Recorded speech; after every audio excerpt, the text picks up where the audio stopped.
मेरे तरफ से सभी लोगों को शिक्षक दिवस की हार्दिक शुभकामनाएं। और मैं यही चाहता हूं कि जितने भी लोग हैं वो खुश रहें और सभी विद्यार्थी लगन से कार्य करें और जो है अच्छे नंबर को प्राप्त करें, अच्छी उपलब्धि प्राप्त करें। आज मैं बता रहा हूं कि ये जो शिक्षक दिवस मनाया जाता है ये हमारे भारत के वाइस प्रेसिडेंट यानी कि उपराष्ट्रपति और एक महान शिक्षा विधि या वैज्ञानिक, शिक्षा वैज्ञानिक जिन्हें कह सकते हैं, जिनका नाम डॉक्टर सर्वपल्ली राधाकृष्णन था, उन्हीं के जन्म दिवस पर मनाया जाता है। एक बार क्या हुआ कि डॉक्टर राधाकृष्ण सर्वपल्ली का नाम पूरे भारत में फैल गया था, तो लोगों ने कहा क्यों ना साहब आपका जन्मदिन मनाया जाए। तो उन्होंने सोचा कि अगर केवल मेरा जन्मदिन मनाया जाएगा तो केवल मैं ही गौरवान्वित हूंगा, क्यों नहीं ऐसा किया जाए कि जो है इस उपलब्धि में मैं एक शिक्षक हूं और इसको शिक्षक दिवस के रूप में मनाया जाए, ताकि पूरे जो भारत के शिक्षक हैं, पूरे विश्व के शिक्षक हैं, उनका नाम उजागर हो। ऐसे थे हमारे देश के महान लोग, ऐसे थे हमारे देश के महान लोग। हमारे देश में तमाम महान लोग पैदा हुए हैं जो एक शिक्षाविद कहलाते हैं, जैसे डॉक्टर एपीजे अब्दुल कलाम हुए, इसी तरह से कई लोग हुए। शिक्षा का मतलब क्या होता है उन्होंने वास्तविक में समझाया। वास्तविक में जो शिक्षा का मतलब होता है, बिना गुरु के कोई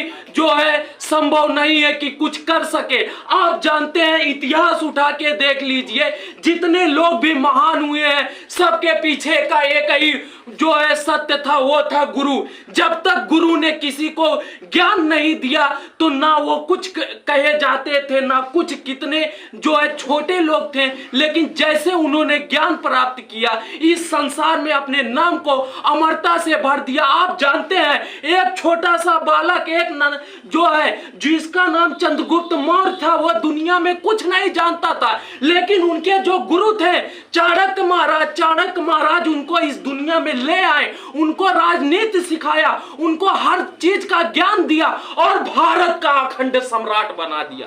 सोचो, एक ऐसा बच्चा जिसके बारे में थोड़ी भी जानकारी लोगों को नहीं थी, लेकिन पूरा दुनिया उसका नाम जान गया।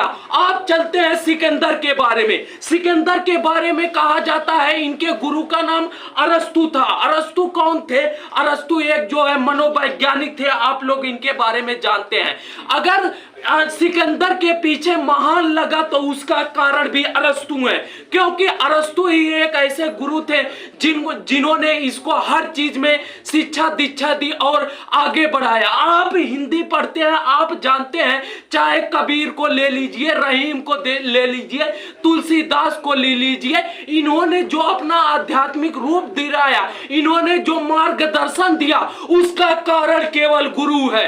अरे इसी पर तो कहा गया, सतगुरु हमसे रीझ कर कहा एक प्रसंग, बरसा बादल प्रेम का और भीग गया सब अंग। जो है इसी पे तो कहा गया कि हमारे जो गुरु महाराज है, उन्होंने हम पे प्रसन्न होकर जो है एक जो है प्रेम वो सुनाया, जिससे सारा क्या हुआ भैया, आराम से जो है देखिए, यहाँ पर कहते हैं कि हमारे गुरुजी ने एक जो सतगुरु हमसे रीझ कर, माने गुरुजी ने हमसे प्रसन्न होकर कहा एक प्रसंग, माने हमको एक बातें बताई, जो है बरसा बादल प्रेम का और भीग गया सब अंग। और प्रेम रूपी बादल की बरसात हुई, मेरा सब अंग भीग गया। यानी कि यहाँ पर कह रहे हैं जो मुझे ज्ञान की प्राप्ति हुई वो गुरु के माध्यम से ही हुई। आप इतिहास उठाकर देख लीजिए, कोई चीज उठाकर देख लीजिए, जो भी महान बना है वो गुरु का बना। क्यों ना जब लोग टॉप करते हैं या कुछ करते हैं, क्यों कहे माता पिता के साथ साथ गुरु का नाम भी जोड़ा जाता है। मैं बता दूं, माता पिता से अधिक महान है गुरु। एक गुरु का अगर साथ आप लोग दोगे, गुरु चाहे जो आपको बना सकता है, वो शक्ति है गुरु।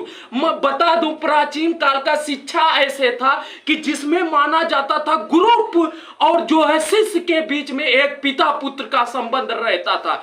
जिस प्रकार से पिता जो है पूरे अपने बालक को देख रेख करता है, ठीक उसी प्रकार से गुरु भी जो है अपने बालक की देख रेख करता था।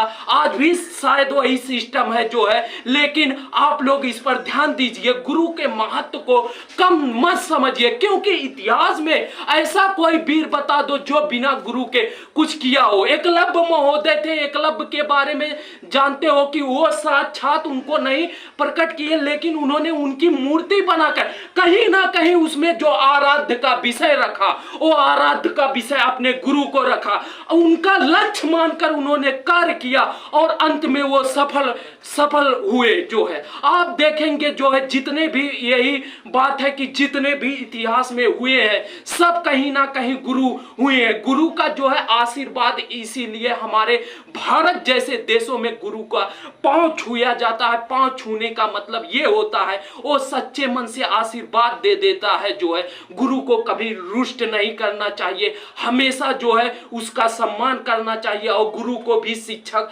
जो है विद्यार्थी को अपने पुत्र पुत्री की भांति मानना चाहिए। यही शिक्षा का उद्देश्य है, यही जो है हमारा शैक्षिक उद्देश्य चाहता है, इसीलिए हम इसको आज मनाते आए हैं। जो है इसी के साथ मैं अपनी वाणी को विराम देता हूं शिक्षक दिवस को, कि आप सबको हार्दिक शुभकामनाएं। अब आप लोगों को पता चल गया होगा कि गुरु यही चाहते हैं कि केवल आपका गुरु एक मार्गदर्शक है, एक सच्चा जो है सच्चरित्र वाला व्यक्ति है, जो आपके चरित्र का निर्माण करता है, आपके भविष्य का निर्माण करता है, आपको दुनिया में उजागर करता है, आपको कुछ बनाने का काम करता है। शिक्षा का केवल यही उद्देश्य नहीं, केवल ज्ञान बांटना। आपको केवल गुरु जो है यही नहीं करता कि केवल ज्ञान देता है, वो समाज में आपको बोलना सिखाता है, समाज में उठना बैठना सिखाता है, समाज में हर कुछ करना सिखाता है। अब कहोगे कि सर कैसे, क्योंकि पहली गुरु जो मानी जाती है बालक की, वो माता पिता माने जाते हैं, जिसमें माता का स्थान है। तो सोच लीजिए गुरु का कितना स्थान है।